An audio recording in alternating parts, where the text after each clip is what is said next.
What makes a good leader is somebody who listens. The ability to listen helps you to understand problems and to find strategic solutions for those problems. Empathy, just being empathetic, is one of most important aspects in a leader.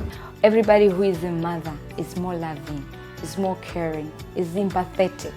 So that mothering in female leaders makes them better leaders to me.